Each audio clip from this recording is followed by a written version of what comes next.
জাতীয় নাগরিক পার্টির আহ্বায়ক ও বিরোধীদলীয় চিফ হুইপ নাহিদ ইসলাম বলেছেন, হাসানুল হক ইনু ছিলেন শেখ হাসিনার অন্যতম সহযোগী। তার 10 বছরের সাজা যথেষ্ট নয়, আপিলের মাধ্যমে তার আরও কঠোর শাস্তির প্রত্যাশা করছেন।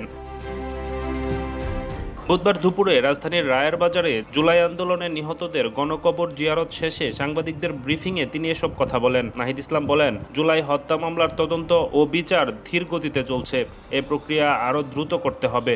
হাসানুল হক ইনু, যিনি জাসদের সভাপতি ছিলেন, যিনি আওয়ামী লীগের সহযোগী যেই অ্যালায়েন্স ছিল সেটার অংশ ছিলেন, তিনি কিন্তু জুলাই গণ অভ্যুত্থানে প্রত্যক্ষভাবে গণহত্যায় মদত জুগিয়েছিলেন।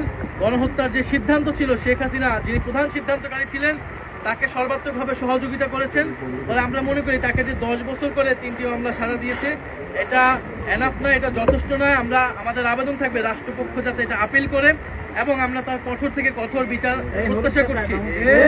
সরকার আসার পরে মাত্র 2টি মামলার রায় আমরা পেয়েছি এবং তদন্ত কার্যক্রমে রিপোর্ট দাখিলে আমরা যথেষ্ট ধীরগতি দেখছি।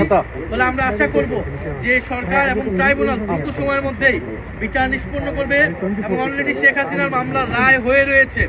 আমরা আশা করব যে শেখ হাসিনাকে সহ জুলাই গণহত্যাকারী এবং ওসমান হাদির হত্যাকারী যারা ভারতে পালিয়ে রয়েছে তাদেরকে দেশে এনে বিচারে কাঠগড়ায় দাঁড় করানো হবে এবং শেখ হাসিনার ফাঁসির রায় সেটি কার্যকর করা হবে।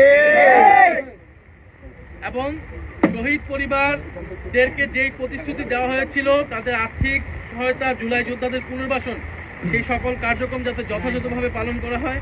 আমরা যে কবরস্থানগুলো আজকে আসলাম এবং সারা বাংলাদেশে যে কবরস্থানে সংরক্ষণ করার একটা পরিকল্পনা ইন্টারিম গভর্নমেন্টের সময় নেওয়া হয়েছিল, কিন্তু এই কর্মসূচিটা পালন করা হয়নি, এই কার্যক্রমটা পালন করা হয়নি। ফলে আমাদের দাবি থাকবে যাতে কবরস্থানগুলো সংরক্ষণ করা হয়।